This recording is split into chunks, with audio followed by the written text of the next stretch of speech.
ನಮಸ್ತೆ ಮಕ್ಕಳ, welcome back to my channel. ಇವತ್ತು ನಾವು 7ನೇ ತರಗತಿಯ ಇತಿಹಾಸದಲ್ಲಿ ಮಧ್ಯಯುಗದ ಯುರೋಪ್ ಈ ಒಂದು ಅಧ್ಯಾಯಕ್ಕೆ ಸಂಬಂಧಪಟ್ಟಂತಹ ಎಲ್ಲ ಅಭ್ಯಾಸ ಪ್ರಶ್ನೋತ್ತರಗಳನ್ನ ಈಗ ನೋಡೋಣ ಮಕ್ಕಳ. ಫಸ್ಟ್ ಹೆಡಿಂಗ್ ನೋಡಿ, ಖಾಲಿ ಬಿಟ್ಟ ಸ್ಥಳಗಳನ್ನು ಸೂಕ್ತ ಪದದಿಂದ ಭರ್ತಿ ಮಾಡಿ. ಮೊದಲನೇ ಬಿಟ್ಟ ಸ್ಥಳ, ಪುನರುಜ್ಜೀವನ ಡ್ಯಾಶ್ನಲ್ಲಿ ಆರಂಭವಾಯಿತು. ಇದಕ್ಕೆ ಉತ್ತರ, ಇಟಲಿಯಲ್ಲಿ ಆರಂಭವಾಯಿತು. ಎರಡನೇ ಬಿಟ್ಟ ಸ್ಥಳ, ಪುನರುಜ್ಜೀವನ ಕಾಲದ ಪ್ರಖ್ಯಾತ ಚಿತ್ರಗಾರರು ಡ್ಯಾಶ್ ಮತ್ತು ಡ್ಯಾಶ್. ಇದರ ಉತ್ತರ, ಲಿಯೋನಾರ್ಡೋ ದ ವಿಂಚಿ ಮತ್ತು ಮೈಕೆಲೆಂಜೆಲೊ. ಓಕೆ. ಮೂರನೇ ಬಿಟ್ಟ ಸ್ಥಳ, ಕೊಲಂಬಸನು ಅಮೆರಿಕದ ಮೂಲ ನಿವಾಸಿಗಳನ್ನು ಡ್ಯಾಶ್ ಎಂದು ಕರೆದನು. ಉತ್ತರ, ರೆಡ್ ಇಂಡಿಯನ್ಸ್ ಎಂದು ಕರೆದನು.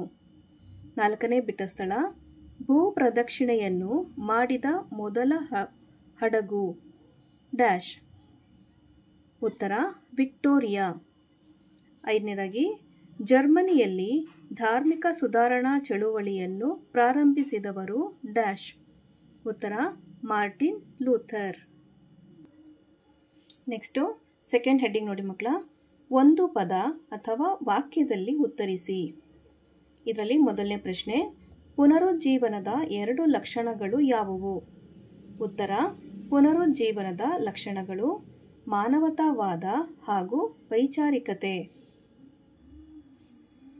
ಪ್ರಶ್ನೆ 2, ಮುದ್ರಣ ಯಂತ್ರವು ಪುನರುಜ್ಜೀವನಕ್ಕೆ ಹೇಗೆ ಪ್ರೇರಕವಾಯಿತು? ಉತ್ತರ, ಮುದ್ರಣ ಯಂತ್ರವನ್ನು ಕಂಡುಹಿಡಿದ ಮೇಲೆ ಕಡಿಮೆ ಸಮಯದಲ್ಲಿ ಹೆಚ್ಚು ಪುಸ್ತಕಗಳು ಮುದ್ರಿಸಬಹುದಾಗಿತ್ತು. ಮುದ್ರಿತ ಪುಸ್ತಕಗಳ ಬೆಲೆ ಕಡಿಮೆಗೊಂಡು ಅವುಗಳ ಬೇಡಿಕೆ ಹೆಚ್ಚಾಯಿತು. ಮುದ್ರಣವು ಕೈ ಬರಹಕ್ಕಿಂತ ಹೆಚ್ಚು ಸ್ಪಷ್ಟವೂ ಸುಂದರವೂ ಆಗಿತ್ತು. ಓದುವ ಆಸಕ್ತಿ ಇದ್ದವರೆಲ್ಲರಿಗೂ ಸುಲಭವಾಗಿ ಪತ್ರಿಕೆಗಳು ದೊರೆಯುವಂತಾಯಿತು. ಆಗ ಮುದ್ರಣ ಯಂತ್ರವು ಪುನರುಜ್ಜೀವನಕ್ಕೆ ಪ್ರೇರಕವಾಯಿತು. ಪ್ರಶ್ನೆ 3, ಪುನರುಜ್ಜೀವನ ಕಾಲದ 3 ಮಂದಿ ಪ್ರಸಿದ್ಧ ಸಾಹಿತಿಗಳು ಯಾರು? 3 ಮಂದಿ ಅಂದರೆ 3 ಜನ ಅಂತ ಮಕ್ಕಳ. ಉತ್ತರ, ಪುನರುಜ್ಜೀವನ ಕಾಲದ 3 ಮಂದಿ ಪ್ರಸಿದ್ಧ ಸಾಹಿತಿಗಳೆಂದರೆ ಪೆಟ್ರಾರ್ಕ್, ಡಾಂಟೆ ಹಾಗೂ ಬೋಕಾಪ್ರಿಯ. ಪ್ರಶ್ನೆ 4, ವಿಲಿಯಂ ಶೇಕ್ಸ್ಪಿಯರ್ ಯಾರು? ಉತ್ತರ, ವಿಲಿಯಂ ಶೇಕ್ಸ್ಪಿಯರ್ ಒಬ್ಬ ಪ್ರಮುಖ ನಾಟಕಕಾರರು. ಪ್ರಶ್ನೆ 5, ಪುನರುಜ್ಜೀವನ ಕಾಲದ 2 ಖ್ಯಾತ ವಿಜ್ಞಾನಿಗಳು ಯಾರು? ಉತ್ತರ, ಪುನರುಜ್ಜೀವನ ಕಾಲದ ಖ್ಯಾತ ವಿಜ್ಞಾನಿಗಳೆಂದರೆ ಸರ್ ಐಸಾಕ್ ನ್ಯೂಟನ್ ಹಾಗೂ ವಿಲಿಯಂ ಹಾರ್ವೆ. ಪ್ರಶ್ನೆ 6, ಪ್ರತಿ ಸುಧಾರಣೆ ಎಂದರೇನು? ಉತ್ತರ, ತನ್ನ ಆಂತರಿಕ ಸುಧಾರಣೆಗಾಗಿ ಕ್ಯಾಥೋಲಿಕ್ ಚರ್ಚು ನಡೆಸಿದ ಎಲ್ಲ ಸುಧಾರಣೆಗಳನ್ನು ಪ್ರತಿ ಸುಧಾರಣೆ ಎನ್ನುವರು. ಪ್ರಶ್ನೆ 7, ಮಾರ್ಕೊ ಪೋಲೋ ಯಾರು? ಉತ್ತರ, ಏಷ್ಯಾದ ದೇಶಗಳು ಅಪಾರ ಸಂಪತ್ತಿನಿಂದ ಕೂಡಿವೆ ಎಂಬ ವರದಿ ನೀಡಿದಾತನೇ ಮಾರ್ಕೊ ಪೋಲೋ. ಪ್ರಶ್ನೆ 8, ಕೋಪರ್ನಿಕಸ್ನ ಸಂಶೋಧನೆಗಳನ್ನು ತಿಳಿಸಿ. ಉತ್ತರ, ಸೂರ್ಯನ ಸುತ್ತ ತಿರುಗುವ ಹಲವಾರು ಗ್ರಹಗಳಲ್ಲಿ ಭೂಮಿಯೂ ಒಂದು ಎಂದು ಕೋಪರ್ನಿಕಸ್ ಸಂಶೋಧನೆಯನ್ನು ತಿಳಿಸಿದ. ಥರ್ಡ್ ಹೆಡ್ಡಿಂಗ್ ನೋಡಿ ಮಕ್ಕಳ, ಚರ್ಚಿಸಿರಿ ಅಂತ ಕೊಟ್ಟಿದ್ದಾರೆ. ಇದರಲ್ಲಿ ಪ್ರಶ್ನೆ 1, ಪುನರುಜ್ಜೀವನ ಚಳುವಳಿಯು ಕಲೆ, ಸಾಹಿತ್ಯ ಮತ್ತು ವಿಜ್ಞಾನ ಕ್ಷೇತ್ರಗಳಿಗೆ ನೀಡಿದ ಕೊಡುಗೆಗಳ ಬಗ್ಗೆ ಚರ್ಚಿಸಿ ಅಂತ ಕೊಟ್ಟಿದ್ದಾರೆ. ಉತ್ತರ ನೋಡಿ ಮಕ್ಕಳ, ಪುನರುಜ್ಜೀವನ ಚಳುವಳಿಯು ಕಲೆ ಕ್ಷೇತ್ರಕ್ಕೆ ನೀಡಿದ ಕೊಡುಗೆಗಳು ಏನು ಕೊಟ್ಟಿದ್ದಾರೆ? ಇಟಲಿಯಲ್ಲಿ 16ನೇ ಶತಮಾನದಲ್ಲಿ ಪ್ರತಿಭಾವಂತ ಚಿತ್ರಕಾರರಿದ್ದರು. ಲಿಯೋನಾರ್ಡೋ ದ ವಿಂಚಿಯ virgin on the rock, the last supper ಮತ್ತು ಮೊನಾಲಿಸಾ ಅವರ ಪ್ರಸಿದ್ಧ ವರ್ಣಚಿತ್ರಗಳು. ಡೊನಾಟೆಲ್ಲೊ ಆ ಕಾಲದ ಶಿಲ್ಪಿ ಅವರ ಡೇವಿಡ್ ಪ್ರತಿಮೆ ಶ್ರೇಷ್ಠವಾಗಿದೆ. ಮೈಕೆಲೆಂಜೆಲೊ ನಿರ್ಮಿಸಿದ ಮೋಸಸ್ ಪ್ರತಿಮೆ ಭವ್ಯವಾಗಿದೆ. ನೆಕ್ಸ್ಟ್ ನೋಡಿ, ಪುನರುಜ್ಜೀವನ ಚಳುವಳಿಯು ಸಾಹಿತ್ಯ ಕ್ಷೇತ್ರಕ್ಕೆ ನೀಡಿದ ಕೊಡುಗೆಗಳು. ಪುನರುಜ್ಜೀವನ ಕಾಲದಲ್ಲಿ ಸ್ಥಳೀಯ ಭಾಷೆಗಳಲ್ಲಿ ಸಾಹಿತ್ಯ ರಚನೆಗೊಂಡಿತು. ಪೆಟ್ರಾಕ್ರ ಭಾವಗೀತೆ ಮತ್ತು ಕಾವ್ಯಗಳು ಪ್ರಸಿದ್ಧಿ ಹೊಂದಿದವು. ಡಾಂಟೆ, ಇಟಲಿಯ ಮಹಾಕವಿ, ದಿ ಡಿವೈನ್ ಕಾಮಿಡಿ ಅವರ ಮಹಾಕಾವ್ಯ. ಬೊಕಾಶಿಯೋ ಒಬ್ಬ ಕತೆಗಾರ, ಅವರ ಡೆಕಮೆರನ್ ಅವರ ಶ್ರೇಷ್ಠ ಸಾಹಿತ್ಯ ಕೃತಿ. ವಿಲಿಯಂ ಶೇಕ್ಸ್ಪಿಯರ್ ಒಬ್ಬ ಇಂಗ್ಲಿಷ್ ನಾಟಕ ರಚನೆಕಾರ, ಅವರ Julian Caesar, Romeo Juliet, King Lear, Macbeth ಪ್ರಸಿದ್ಧ ಕೃತಿಗಳಾಗಿವೆ. ನೆಕ್ಸ್ಟ್ ನೋಡಿ ಮಕ್ಕಳ, ಪುನರುಜ್ಜೀವನ ಚಳುವಳಿಯು ವಿಜ್ಞಾನ ಕ್ಷೇತ್ರಕ್ಕೆ ನೀಡಿದ ಕೊಡುಗೆಗಳು. ಪುನರುಜ್ಜೀವನ ಕಾಲದಿಂದಲೇ ಆಧುನಿಕ ವಿಜ್ಞಾನದ ಬೆಳವಣಿಗೆ ಪ್ರಾರಂಭವಾಯಿತು. ಪೋಲೆಂಡಿನ ಕೋಪರ್ನಿಕಸ್ನು ಸೂರ್ಯನ ಸುತ್ತ ತಿರುಗುವ ಹಲವಾರು ಗ್ರಹಗಳಲ್ಲಿ ಭೂಮಿಯು ಒಂದು ಎಂದು ತಿಳಿಸಿದರು. ಇಂಗ್ಲೆಂಡಿನ ಸರ್ ಐಸಾಕ್ ನ್ಯೂಟನ್ ಗುರುತ್ವಾಕರ್ಷಣ ಬಲವನ್ನು ಕಂಡುಹಿಡಿದನು. ಇಟಲಿಯ ಖಗೋಳಶಾಸ್ತ್ರಜ್ಞ ಗೆಲಿಲಿಯೋ ದೂರದರ್ಶಕರನ್ನು ಕಂಡುಹಿಡಿದರು.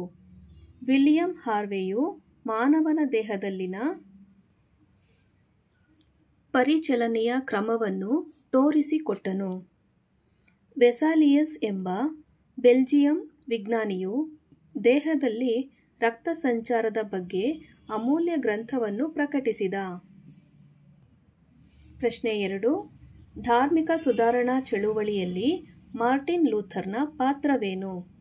ಉತ್ತರ, ಧಾರ್ಮಿಕ ಸುಧಾರಣಾ ಚಳುವಳಿಯಲ್ಲಿ ಮಾರ್ಟಿನ್ ಲೂಥರ್ನ ಪಾತ್ರವೇನೆಂದರೆ, ಮಾರ್ಟಿನ್ ಲೂಥರ್ ಜರ್ಮನಿಯಲ್ಲಿ ಧಾರ್ಮಿಕ ಸುಧಾರಣಾ ಚಳುವಳಿಯನ್ನು ಆರಂಭಿಸಿದ ನಾಯಕ.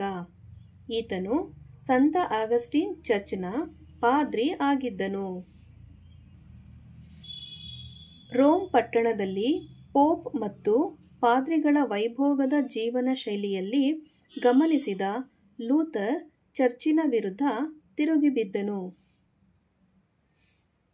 ಲೂಥರ್ ಪಾಪ ಕ್ಷಮಾಪಣಾ ಪತ್ರಗಳನ್ನು ಕುರಿತು 95 ಹೇಳಿಕೆಗಳನ್ನು ಬರೆದು ವಿಟನ್ಬರ್ಗ್ ಚರ್ಚಿನ